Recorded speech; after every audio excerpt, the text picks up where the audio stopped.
میں پاگل ہوں ایسا مجھے تو نہیں لگتا. میرے نزدیک تو میں نارمل ہوں، لیکن کلاس روم سے دوستوں کی بیٹھک تک، کھیل کے میدان سے لے کے محبت کے اظہار تک، گھر، دفتر، مسجد، مزار، جہاں بھی کچھ کہنے، کچھ پوچھنے کی کوشش کی تو سننے کو یہی ملا، تم پاگل تو نہیں؟ یار تو پاگل ہے؟ کیا پاگلوں والی باتیں کرتے ہو؟ اچھا پاگل نہ بنو، یہ کیا پاگل پن ہے؟ یہ اور ان جیسے جملے اتنی بار سنے ہیں کہ اب تو خود کو بھی یہی لگنے لگا ہے، تو سوچا خود کو پاگل ڈکلیئر کر دیا جائے تاکہ سند رہے اور وقت ضرورت کام آئے. لیکن پھر پتہ چلا کہ کوئی ایسا خود سے نہیں کر سکتا. ہماری دنیا میں پاگل وہی کہلاتا ہے جسے نارمل لوگ پاگل قرار دے دیں.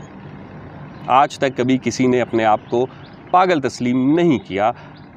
یہ اختیار صرف نارمل لوگوں کے پاس ہے کہ وہ کب کسے پاگل قرار دیتے ہیں. مجھے اس اختیار پر اعتراض نہیں، لیکن کیا نارمل لوگوں کو پاگلوں کی پہچان ہے بھی؟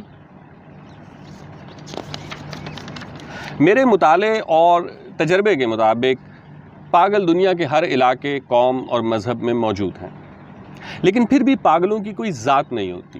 یہ کسی قوم، کسی مذہب، کسی فرقے کے دائرے میں نہیں آتے، یہ کہیں بھی ہوں پاگل کہلاتے ہیں.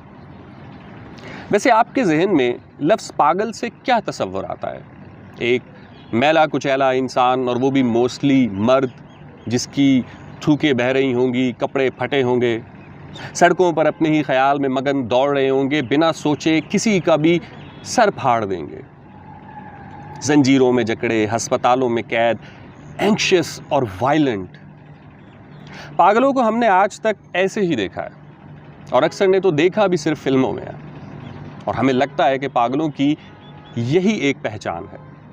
یہ نقشہ جو میں نے کھینچا تھا، پھٹے کپڑے، بہتے زخم، اپنی دھن میں سڑکوں پہ دوڑتے، بنا سوچے کسی کا بھی سر پھاڑتے، یہ سب تو عدالتوں، پٹوار خانوں، فٹ پاتھوں، جلسوں، چوراہوں، کارخانوں میں بھی دیکھے جا سکتے ہیں. مجھے نہیں لگتا کہ محض حلیہ اور حالت دیکھ کر کسی کو پاگل قرار دیا جا سکتا ہے، بلکہ اس کے لیے ہمیں ان کی ذہنی کیفیت کو سمجھنا ہوگا.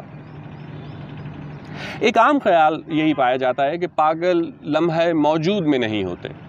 یہ یا تو کسی ایک لمحے میں سٹک ہو جاتے ہیں یا حقیقت اور سراب میں فرق نہیں کر پاتے. تہذیبی تقاضوں سے نا آشنا، معاشی و سماجی اصولوں سے نا واقف، یہ قیمتی اور ناکارہ کا فرق نہیں جانتے. کتابوں میں نقش خزانے، فن پارے، چاند ستاروں کے فاصلے، محبت، انا، تجسس، عقیدت، یہ کچھ نہیں سمجھتے. کسی کو پاگل قرار دینے کے لیے یہ وجوہات کافی ہیں، لیکن شاید موضوع نہیں، کیونکہ ہم میں سے کتنے ایسے ہیں جو حقیقت میں لمحہ موجود میں ہی موجود رہتے ہیں.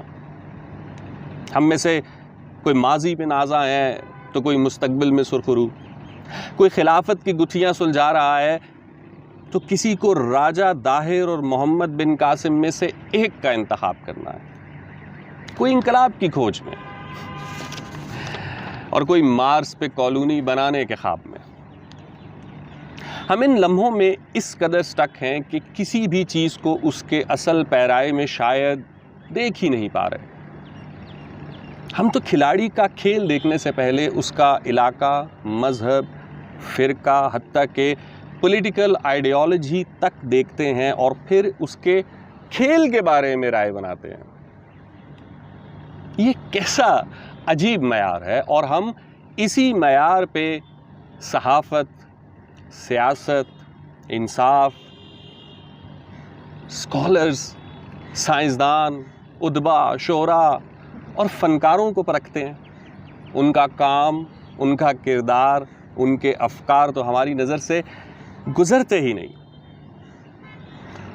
حق تو یہ ہے کہ کسی کو پرکھنے کا ہمارا یہ معیار بھی ہمارا اپنا خود کا نہیں ہوتا، کیونکہ زیادہ تر مذہبی، سماجی اور سیاسی نظریات وراثتی ہوتے ہیں.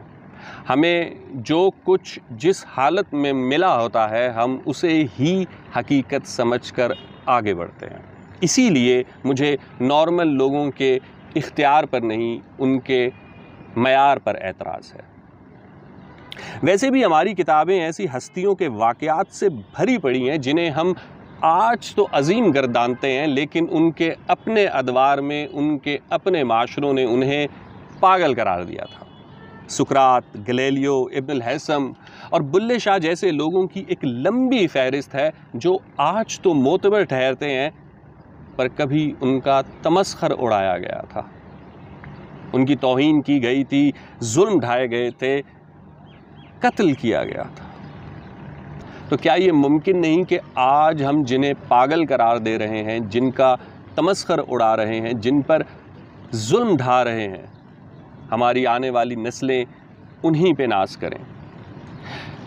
تو کیوں نہ کچھ دیر کے لیے کسی لمحے میں سٹک ہو جانے یا کسی سراب کا پیچھا کرنے کے بجائے لمحہ موجود پہ نظر دوڑائی جائے اور اپنے عہد کے پاگلوں کو پہچان لیا جائے۔